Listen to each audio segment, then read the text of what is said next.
Welcome to today's Explainer, where we are taking the total mystery out of French genders and question structures and transforming them into clear visual patterns.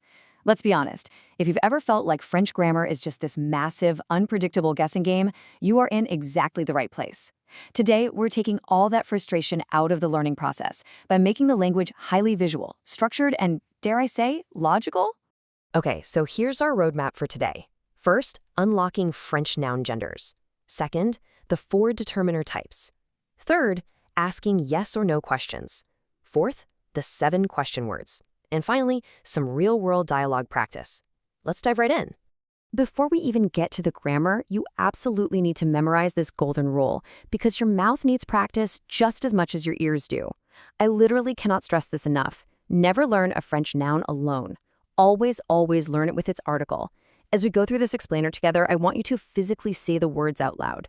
Locking the article to the noun right from the very start is the absolute secret to speaking French fluently without second-guessing yourself. All right, section 1, unlocking French noun genders.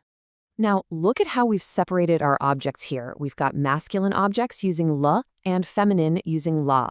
And here's the kicker. There is no neutral it in French. Literally none. Yes, even a chair has a gender. It's feminine, la chaise. Meanwhile, a book is masculine, le livre. This gender assignment is absolutely crucial because it affects every single word around the noun. For instance, if you want to say it is fascinating about a book, you actually have to use the masculine pronoun il because le livre is masculine. Get the gender right and the rest of the sentence falls perfectly into place.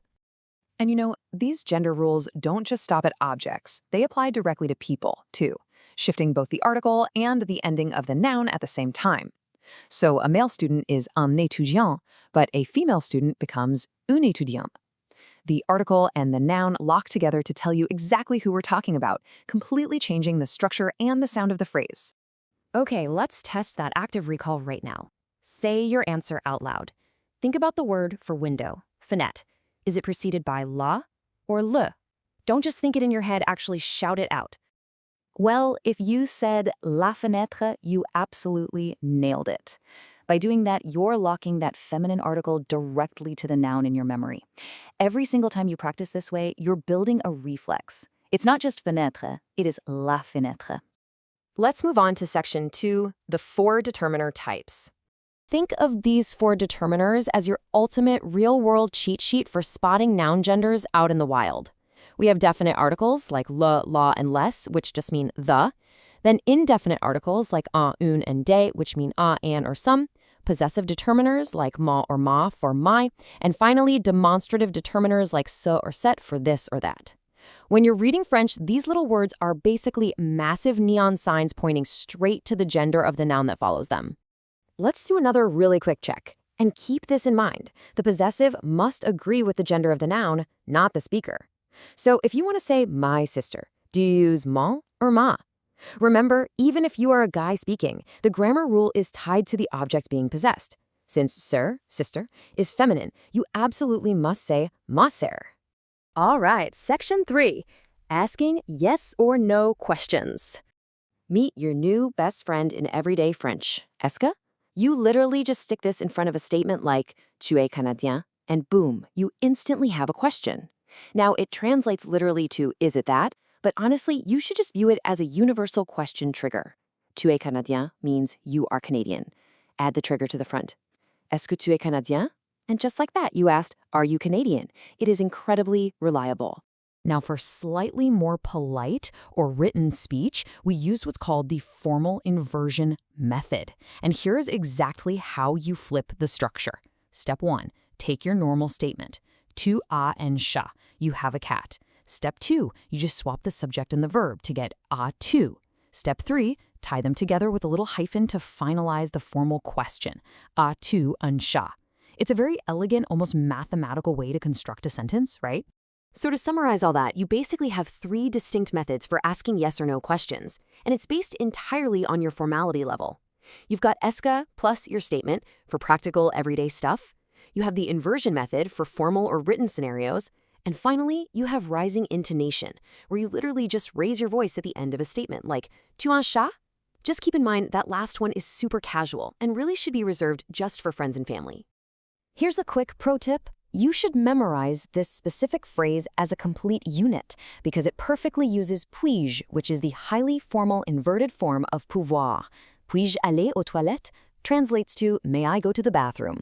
By memorizing it as one solid block of sound, you completely bypass the grammatical heavy lifting and instantly elevate your politeness in any formal setting. Moving on to Section 4, the 7 question words. Let's do a rapid-fire review of these 7 essential open-ended question triggers. Come on, say them out loud with me.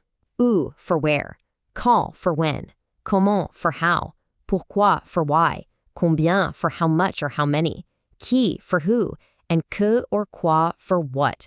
Get to know these because these 7 words are the ultimate tools in your conversational toolkit.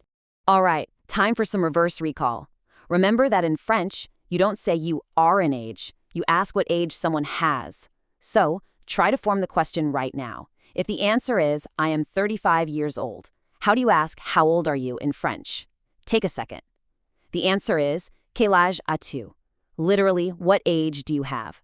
See how it perfectly combines our question words with that elegant formal inversion we just learned? Finally, Section 5, Real-World Dialogue Practice.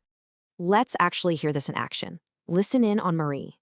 Notice how she naturally uses the everyday esque method to break the ice and ask Drew about where he lives. She says, Bonjour, je m'appelle Marie. Et toi? Est-ce que tu habites à Montréal? It's just incredibly smooth, standard French for a first-time meeting. And here's how Drew responds. He flips the conversation using an open-ended question word combined with formal inversion. Non, j'habite à Windsor, en Nouvelle-Écosse. Et toi, où habites-tu? By combining où, meaning where, with the inverted habites-tu, he creates a beautifully structured, very polite question. Then Marie keeps the dialogue flowing by expertly pairing the open-ended combien with another formal inversion. J'habite à Québec. Depuis combien de temps es-tu ici? She's using combien to ask how much time or how long, immediately followed by the inverted verb tu. And Drew wraps up the whole exchange, perfectly demonstrating how these structured building blocks create seamless, confident conversation. Depuis toujours seulement, c'est une belle ville. You see, when you understand noun genders, when you can spot determiners, and you know your question formulas, speaking French totally stops being a guessing game and becomes a strategic, logical process. So as we wrap up today's explainer, I've got a challenge for you. I challenge you to never learn a French noun alone again.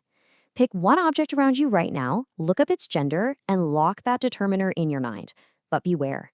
What happens when a feminine noun, like ami, meaning a female friend, starts with a vowel? Suddenly, ma becomes mon, completely breaking the rules we just learned. No way, right? Well, we'll unravel that mystery in the future. Keep applying these visual frameworks to your learning and just watch how fast things click into place. À la prochaine!